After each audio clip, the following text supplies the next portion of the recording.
Big cinema. Tarak Charan మళ్ళీ జతకట్టబోతున్నారా? Kollywood star director దీన్ని direct చేయబోతున్నాడా? ఇక త్వరలోని మూవీ లవర్స్ కి మరో ఐఫీస్ సిద్ధమవుతుందా? అసలు నెట్టింట్లో చక్కర్లు కొడుతున్న వార్తల్లో ఫ్యాక్ట్ ఎంత?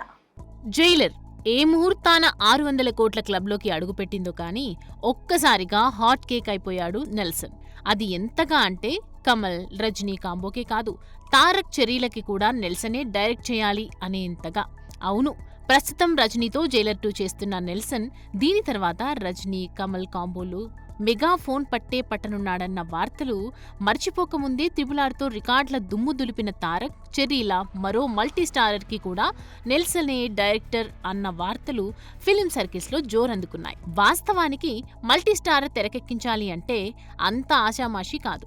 తేడా వస్తే చెడుగుడు ఆడేస్తారు నెటిజన్స్. ఇక సీన్స్ ఎలివేట్ కావాలంటే కూడా టాప్ స్టార్స్ మధ్య అండర్స్టాండింగ్ లేకపోతే తేలిపోతాయి. దీంతో వీటన్నింటిని దృష్టిలో పెట్టుకుని నెల్సన్ తారక్ చెర్రీల కోసం సాలిడ్ స్టోరీ డిజైన్ చేశాడని, కథ విన్న ఇద్దరు హీరోలు కూడా గ్రీన్ సిగ్నల్ ఇచ్చారని ఫిల్మ్ సర్కిల్స్ లో వినిపిస్తున్న టాక్. మరి రాజమౌళి సినిమా అనగానే టక్కున ఓకే చెప్పిన తారక్ చెర్రీలు నెల్సన్ కి గ్రీన్ సిగ్నల్ ఇచ్చారంటే స్టోరీ అంత బాగా నచ్చి ఉండాలి. మరి ప్రస్తుతం జైలర్ సీక్వెల్ పనుల్లో బిజీగా ఉన్న నెల్సన్ దీని తర్వాత అటు కమల్, రజనీ కాంబోపై కాన్సంట్రేట్ చేస్తాడా లేక తారక్ చరణ్ల సినిమాపై ఫోకస్ చేస్తాడా అన్నది క్యూరియస్ గా వెయిట్ చేస్తోంది మూవీ ఇండస్ట్రీ.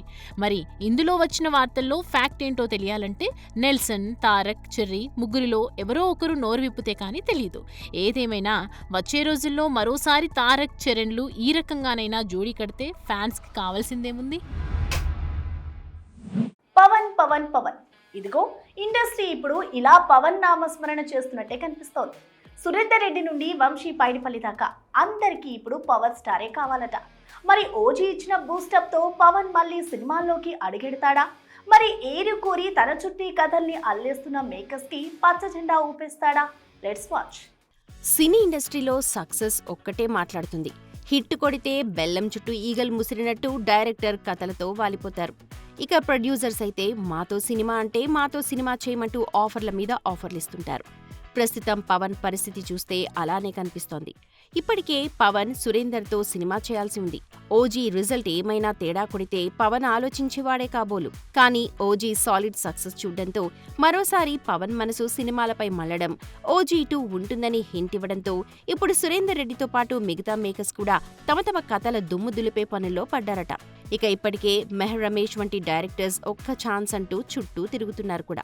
ఇదిలా ఉంటే తాజాగా బ్రో తీసిన సముద్రకని మరోసారి పవన్తో సినిమా చేయాలి అంటూ ఓ సాలిడ్ స్టోరీ డిసైడ్ చేశాట.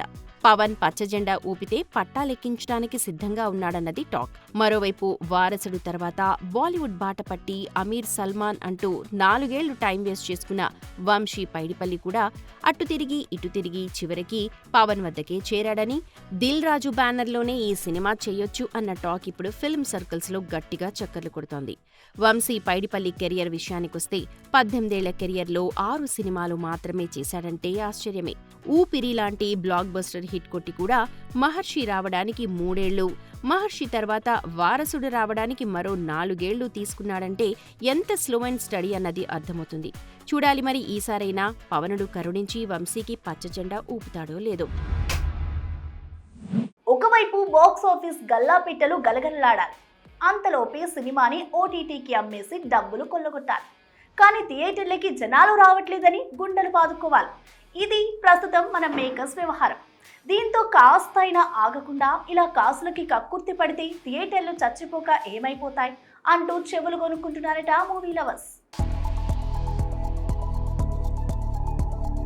ఆ సినిమా ఏ థియేటర్లో ఆడుతోంది? ఈ మూవీ టికెట్స్ దొరుకుతాయా? సినిమా హాల్లో ఫుల్ పబ్లిక్ అంటగా. ఇలా గతంలో సినిమా రిలీజ్ అవ్వగానే వినిపించే మాటలివి. కానీ మన మేకర్స్ అత్యాశకి పోవడం చూస్తే వచ్చే రోజులో థియేటర్లుండడం అనుమానమే. తాజా ట్రెండ్ చూస్తే ఎంత పెద్ద సినిమా అయినా 4 వారాలకు మించి థియేటర్లో ఉండట్లేదంటే మేకర్స్ మనీని ఎంత స్పీడ్ గా రికవర్ చేసే ప్లాన్ లో ఉన్నారో అర్థమవుతోంది. ఈ మధ్య వచ్చిన లిటిల్ హార్ట్స్, ఓజీ, మిరాయ్, దేనికి థియేటర్లో లాంగ్ రన్ లేకుండా కేవలం నెల తిరిగే లోపే ఓటీటీలలో దర్శనమిస్తోందంటే వచ్చే రోజుల్లో ఈ నెల రోజులు కాస్త 3 రోజులకి పడిపోయినా ఆశ్చర్యం లేదు. అయితే ఓటీటీ చేతిల్లో బందీలైపోయి వారు పెట్టిన డేట్స్ కి రిలీజ్ చేస్తోన్న మేకర్స్ మళ్లీ థియేటర్స్ కి జనాలు రావట్లేదు, సింగిల్ స్క్రీన్స్ చచ్చిపోతున్నాయి, ఇలా అయితే ఇండస్ట్రీ మనుగడకే ముప్పు అంటూ మొసలి కన్నీరు కార్చడమే ఇక్కడ మ్యాజిక్. తాజాగా బాక్సాఫీస్ వద్ద 800 కోట్లు సాధించి 1000 కోట్ల మార్క్ను చేరుకుంటుందనుకున్న కాంతారా చాప్టర్ 1ని కూడా ఈ అక్టోబర్ 31 నుండి అమెజాన్ ప్రైమ్ వీడియోలో స్ట్రీమింగ్ చేయబోతున్నట్లు అనౌన్స్ చేయడం చూస్తే ఓటీటీ మేకర్స్ పై ఎంత అజమాయిషీ చేస్తోందో అర్థమవుతోంది. ఏది ఏమైనా మేకర్స్ అంతా కలిసి సినిమాని చేజేతులా చంపేసే పనుల్లో ఉన్నారని వారికైనా ఎప్పుడుకర్థమవుతుందో ఏమో. సినిమా ఇండస్ట్రీ అంటేనే గ్లామర్కి పెట్టింది పేరు. ముఖ్యంగా హీరోయిన్లు అందంగా కనిపించకపోతే అవకాశాలు హాంఫర్. అందుకే అందంగా స్క్రీన్ పై కనిపించడానికి సర్జరీల బాట పడుతుంటారు మన స్టార్ హీరోయిన్స్. తాజాగా మన నేషనల్ క్రష్ కూడా ముక్కుకి సర్జరీ చేయించిందన్న వార్తలు రావడంతో అసలు అందం కోసం హాస్పిటల్ మెట్లెక్కిన హీరోయిన్లు ఎవరా అంటూ ఆరా తీస్తున్నారట మూవీ లవర్స్. గ్లామర్ ఇదే హీరోయిన్స్ కి అసెట్. సినిమాల్ని క్యూ కట్టేలా చేయడంలో దీని ఇంపార్టెన్స్ అంతా ఇంతా కాదు. అందుకే అందంగా కనిపించేందుకు సర్జరీలకైనా వెనుకాడరు మన స్టార్స్. ఇక ఇప్పటి వరకు అలా కత్తెరబారిన పడ్డ స్టార్స్ ని చూస్తే మొదటగా చెప్పుకోవాల్సింది అతిలోక సుందరి శ్రీదేవి. మరింత అందంగా కనిపించేందుకు తన ముక్కుకి నోస్ జాబ్ అన్న కాస్మెటిక్ సర్జరీని చేయించుకుందన్నది టాక్. ఇక తెలుగు స్టార్ హీరోయిన్ సమంత కూడా తన ముక్కు పెదాలకు సర్జరీ చేయించుకున్నదని సమాచారం.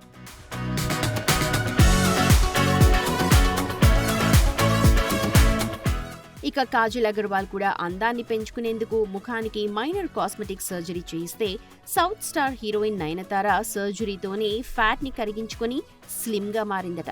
ఇక ఒకప్పటి స్టార్ హీరోయిన్ త్రిష కూడా తన పై పెదవికి కాస్మెటిక్ సర్జరీ చేయించుకుంటే శృతి హాసన్ తన ముక్కుకు పెదాలకు ప్లాస్టిక్ సర్జరీ చేయించుకున్నానని తానే స్వయంగా రివీల్ చేయడం విశేషం.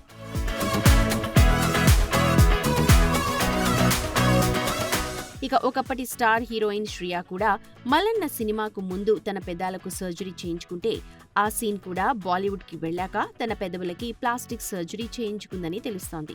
ఇక జోష్ సినిమాతో ఎంట్రీ ఇచ్చిన కార్తీక కూడా తన ముక్కుకు సర్జరీ చేయించుకుందట. ఇక SSMB 29లో కీ రోల్ పోషిస్తోన్న ప్రియాంక చోప్రా కూడా తన ముక్కుకి కాస్మెటిక్ సర్జరీ చేయించుకుంటే విరాట్ వైఫ్ అనుష్క శర్మ పెదవులకి సర్జరీ, అలాగే శిల్పా శెట్టి కూడా తన ముక్కుకి ప్లాస్టిక్ సర్జరీ చేయించుకుంది అన్న వార్తలు వినిపిస్తూనే ఉన్నాయి. ఇక వీరందరి సంగతి ఇలా ఉంటే తాజాగా నేషనల్ క్రష్ రష్మిక మందన కూడా ఫేస్ కి ఏ సర్జరీ చేయించుకుంది అని, అందుకే తాజాగా ముంబై ఎయిర్పోర్ట్ లో కనిపించకుండా ముఖానికి మాస్క్ పెట్టుకుందని, మాస్క్ తీయమని అడిగితే ఫేస్ కి ట్రీట్మెంట్ అయింది, సారీ అని చెప్పేస్తోందంటూ సమాచారం. మొత్తానికి అందంగా కనిపించేందుకు కత్తెరబారిన పడ్డ హీరోయిన్స్ లో తాజాగా నేషనల్ క్రష్ కూడా చేరిందన్నమాట. ఛాంబర్ ప్లీజ్ సినిమా పరిశ్రమకు మాత్రమే వాడాలి అనే స్లోగన్తో save film chamber bring back the glory అంటూ క్యాండిల్ ర్యాలీ తీసింది టాలీవుడ్. ఇక ఈ కార్యక్రమంలో మురళీ మోహన్, సురేష్ బాబు, శివాజీ రాజా, జెమినీ కిరణ్ వంటి ప్రముఖులు పాల్గొనడం ఇక్కడ విశేషం.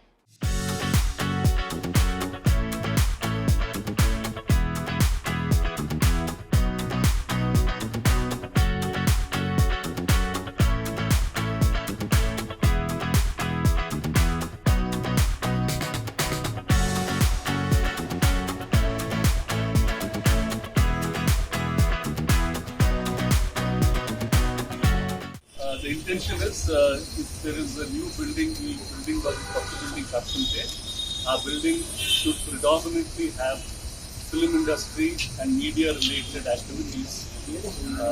ఆ capability industry లో చాలా మంది ఉంది. We can set it up in such a way that film production కి co-working spaces, అన్ని offices పెట్టుకునేదానికి good area, review theaters, just like how you have T-Hub for IT and startups. We should have something to remember that ఈ film Nagar వల్ల industry Chennai నుంచి హైదరాబాద్కి వచ్చింది. వచ్చినప్పుడు ఈ society గురించి క్రియేట్ చేసి ఈ ల్యాండ్స్ అన్ని ఇచ్చి ఇండస్ట్రీని అక్కడి నుంచి ఇక్కడ రావడానికి it was one of the major routes. రైతులన్నీ కూడా ఇక్కడ ఉంటాను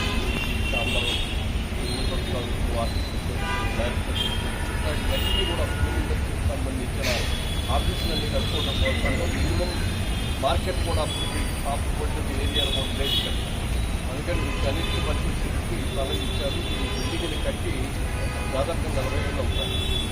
40 ఏళ్ళు అయినా ఇచ్చే పాత బిల్డింగ్లోనే ఉంది. అలా కాకుండా దీన్ని మోడర్న్గా పార్కింగ్ ఇల్లు కూడా చేయడం.